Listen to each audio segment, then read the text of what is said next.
경총회장단은 송영중 상임부회장의 자진 사퇴를 바라고 있지만 송 부회장은 통보받은 바 없다며 버티고 있습니다. 어색한 동거가 언제까지 이어질지 경총의 당면한 과제와 향후 행보에 어떤 영향을 있을지 짚어보겠습니다. 자, 윤 기자, 얘기에 앞서서 송영중 상임부회장 지금 출근하고 있습니까? 네, 송영중 부회장은 직무정지가 된 11일부터 출근을 했고 이번 주에 잠시 모습을 드러내지 않다가 21일에 다시 출근을 재개했습니다. 화면 함께 보시겠습니다. 지난 20일 아침 9시 경총회관입니다. 자진 사퇴를 거부하며 출근을 강행하고 있다는 송 부회장을 찾아갔지만 만날 수 없었는데요. 지난주 월요일에 직무정지 되신 이후로 한 주간은 출근하셨고 다만 이번 주는 어제랑 오늘은 출근을 안 하시고 계십니다. 보통 오전에 계시다가 나가시는 걸로 알고 있습니다. 칩거 모드에 들어간 건 아닐까 궁금했는데 지난 21일 아침 9시 송영중 상임부회장이 경총회관에 모습을 드러냈습니다. 안녕하세요, 부회장님. 저기 이틀 동안 출근 안 하셨는데 다시 출근하셨네요. 왜 안 해요? 제가 밖에서 다 활동하고 있는데. 네, 밖에서 그러면 업무를 보신 거예요? 그럼요. 제가 지금... 대외 활동하지 않습니까? 네. 끈질긴 인터뷰 요청에 즉답을 피하던 송 부회장은 오전 일을 마무리한 뒤 자리를 옮겨 말문을 열었는데요. 경총의 자진 사퇴 압박에도 물러서지 않겠다는 뜻을 분명히 했습니다. 경총의 미래, 비전, 그리고 경총 내부에 얼마나 불투명하게 조직이 운영되어 왔는지, 또 이른바 회장단 회의가 얼마나 회원사의 뜻에 반해서 왔는지라는 부분을 글로 써서 우리 회원사님들께 직접 보고를 드릴 겁니다. 그리고 저는 남아있는 과제가 지금 최저임금 이번 달 결정 아닙니까? 이 문제에 역량을 집중할 겁니다. 판단은 회원사님.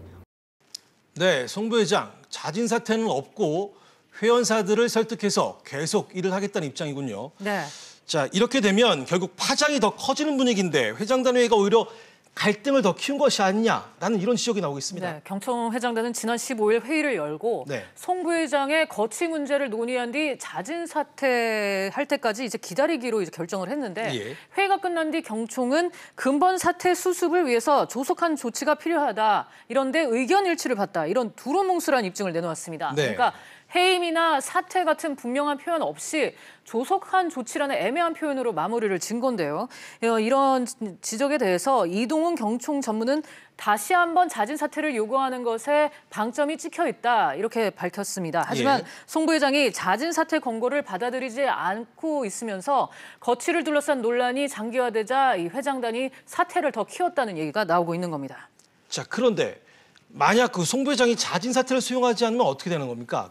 강제로 그만두게 할 수 있는 겁니까? 네, 이 말씀대로 이제 송 부회장이 자진 사퇴를 지금 거부를 하면서 경총과 이제 어색한 동거가 이어지고 있는 상황인데 결국 사퇴 해결은 7월로 넘어갈 전망입니다. 경총 회장단은 회장단 24개사를 포함한 145개사가 참석하는 정기 이사회를 7월 초에 소집을 하고 임시총회를 열어서 송 부회장을 해임하는 절차를 밟을 계획입니다.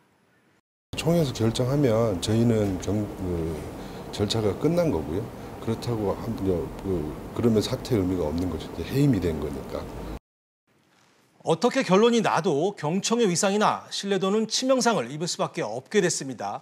재계 여론으로 존경받는 송경식 취재회장이 경총회장을 맡으면서 기대감을 컸었는데 이렇게 되면 손 회장의 리더십에도 좀 상처가 입을 수밖에 없는 상황 아닙니까? 네, 이번 집안 싸움 결국 이제 해임으로 끝날 경우에 물론 송 부회장 개인적으로 명예가 실추는 될 것이고요. 경총 그리고 손 회장과 회장단의 리더십에도 타격이 불가피해 보입니다. 특히 주 52시간 근로제, 최저임금 인상 등 지금 7월에 굵직한 현안에 대해서도 경영계의 목소리를 제대로 낼 수 없을 것이라는 우려가 재계 안팎에서 지금 나오고 있는 실정입니다. 그렇군요. 하지만 수뇌부 갈등으로 애가 타는 건 정작 회원사들일 겁니다. 이런 가운데 해결해야 될 시급한 과제들이 많은데 정작 이런 소리는 못 내고 있어요. 네, 맞습니다. 당장 내년 최저임금만 해도 노사정이 모여서 최저임금을 정하는 최저임금위원회 법정 시한이 한 달도 채 남지 않은 상황인데요. 노동자 측이 상여금과 복리후생비를 최저임금에 포함시키는 것에 반발해 참가를 거부하고 있긴 하지만 일단 경총회사 회원사 입장에서는 하루빨리 의견을 정리해 국회나 정부 측에 전달해 조율을 해야 하지만 지금 수뇌부 갈등으로 이게 차질이 빚어질 것으로 이제 우려되고 있습니다. 그렇군요. 앞서도 언급했지만 근로시간 단축안도 지금 발등에 불이죠. 네, 말씀하신 것처럼 일단 당정청이 경총의 요구를 받아들이고 근로시간 단축 시행을 6개월 동안 유예를 하기로 했는데요. 당장 급한 불은 껐다지만 회원사들은 근로시간 단축 이슈가 기업 경영의 최대 변수로 떠오른 만큼 경총이 하루빨리 재개의 대변자 역할을 해주길 바라고 있습니다. 지금 기업이 맞닥뜨린 현안이 많은데 지금 부회장 거취 관련 내용이 장기화되는 것 같아서 걱정이 조금 앞섭니다. 이번 사태가 빨리 잘 해결돼가지고 경총 지도부도 빨리 안정돼서 회원사들의 의견을 잘 전달할 수 있는 모습이 됐으면 합니다.